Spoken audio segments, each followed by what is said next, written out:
Pep Guardiola's Manchester City have kicked off the season in brilliant fashion, showcasing a masterful blend of tactical intelligence with attacking finesse. Guardiola's ability to adapt his system has been key, with City balancing controlled possession with quick transitions. Their relentless pressing, positional flexibility, and fluid movements in the final third have made them a force to be reckoned with once again. Here's how you can recreate Pep Guardiola's tactics in FC25.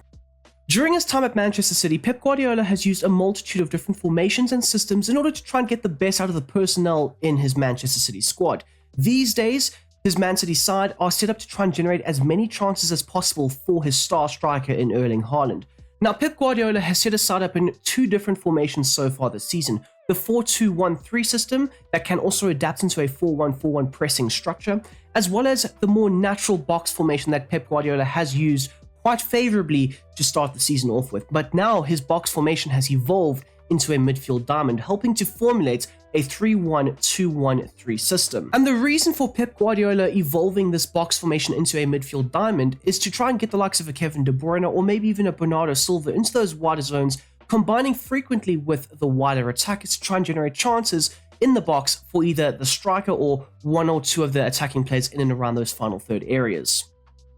The 4-2-1-3 team tactics will consist of a build-up style set to short passing, as well as a defensive approach set to high, with the line heights being set to 70. Guardiola is a manager that prefers his side dominating play, preferably in the opposition's half, and that is more so done with the short interchanging passes and passing sequences occurring in the midfield zones. But not only that, he does like to build his attacks from the back, starting off with the goalkeeper playing those short passes either into the deeper lying midfielders or the centre-backs, who will then look to progress the ball further forward. Pep Guardiola does demand that his Manchester City side look to control and dominate the opposition at all times, and this will be done so through the midfield zones. And even with the short passing initiated, you will be able to play those longer balls further forward. We have seen the likes of a Rodri, Kevin De Bruyne, or maybe even an Edison ping those longer balls further forward, or even just looking to try and switch the play to the opposite flank. You will have moments like this where the likes of an Erling Haaland will be making those runs in behind, or maybe one of your wingers will be looking to penetrate the opposition's backline with an aggressive direct run in behind their back line.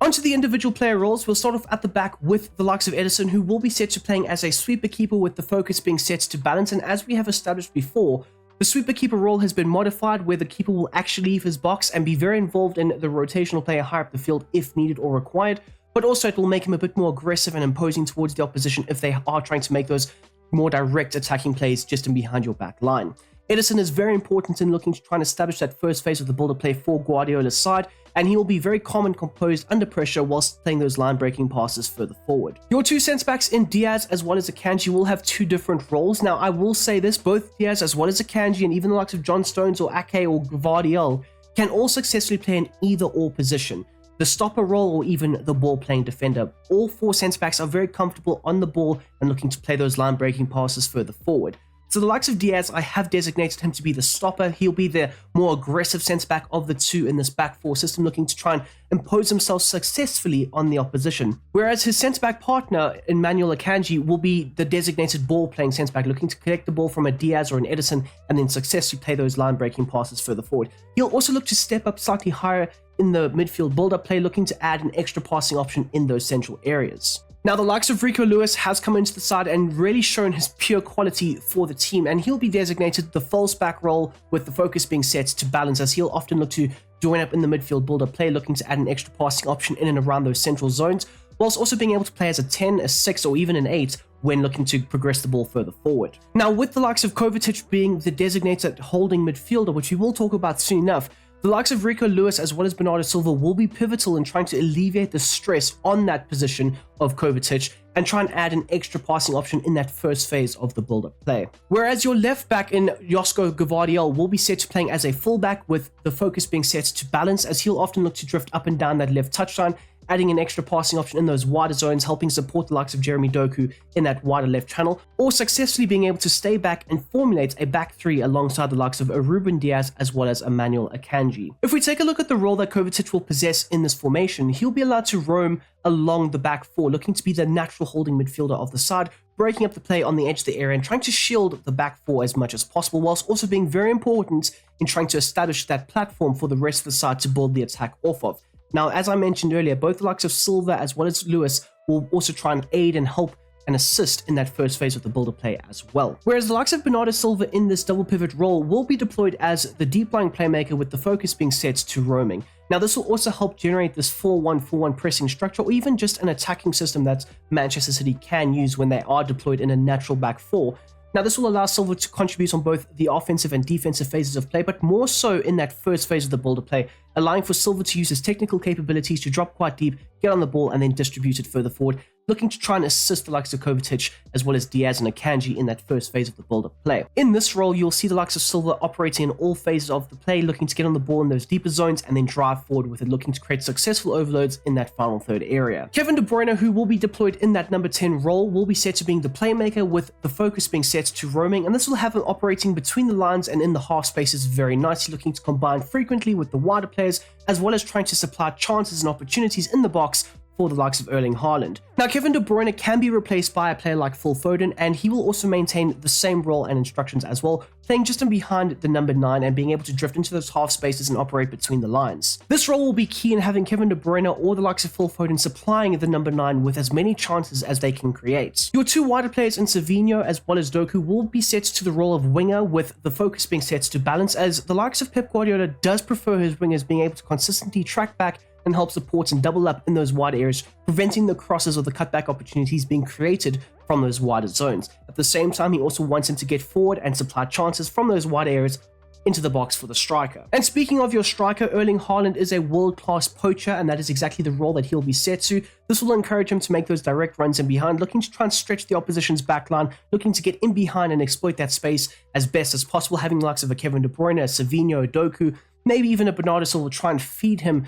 the accessible balls in behind or between the lines in order for him to try and exploit the opposition with. The focus for your striker will be set to attack, as he'll look to attack the central areas as best as possible whilst making a nuisance of himself in and around the box area. So when Manchester City are in possession of the ball, you will see them formulate successfully a 3-3-1 system, having the likes of Erling Haaland be the lone striker up front, but having a lot of support in and around him to try and feed him the opportunities in order to put the ball in the back of the net. So you will see that you are trying to generate as much space as possible for your number 9 in the box. So the likes of Kevin De Bruyne will be just in behind him, looking to operate in the half spaces, whilst your two wingers will be out wide, looking to try and stretch the play and open up a bit more space, maybe for the likes of a De Bruyne or a Silva or a Rico Lewis, to try and fit in between the lines and get those quick accessible through balls into the likes of Erling Haaland. Now, your midfield will be quite congested with Lewis, Silva, as well as Kovacic, and of course even De Bruyne every now and then, looking to operate in between those areas, creating those nice successful passing sequences and looking to really try and generate a lot of the offense for the side.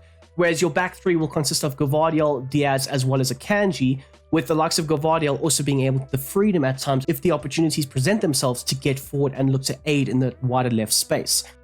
The 3-1-2-1-3 attacking system shows Manchester City's intent when they look to deploy the system, and at times Guardiola has deployed his side off the bat to start off games in this aggressive attacking system. Now, the build-up play will be set to short passing, and the defensive approach will be set to aggressive with 95 line heights. Now, this will mean that you will be pressing higher up the field quite a bit, looking to press in all areas of the field, whether it's the final third, your defensive third, or even in the middle areas of the pitch. All of your players will be looking to aggressively assert themselves on the opposition at all times. Now, Pep Guardiola is always intent on maintaining the ball, maintaining control of the game, while still looking to create as many chances as possible. And in fact, with this system in play, you'll probably create a lot more chances because you'll have so many extra players in and around that final third area, extra passing options, always looking to make runs off the ball into the spaces, and it can often create a lot of cutback opportunities in the box for the likes of Erling Haaland. Onto the individual player roles, and the likes of Edison as well as Diaz will be set to the same instructions as before. You want Diaz being the aggressive, imposing centre-back of the three, looking to be as aggressive as possible towards the opposition.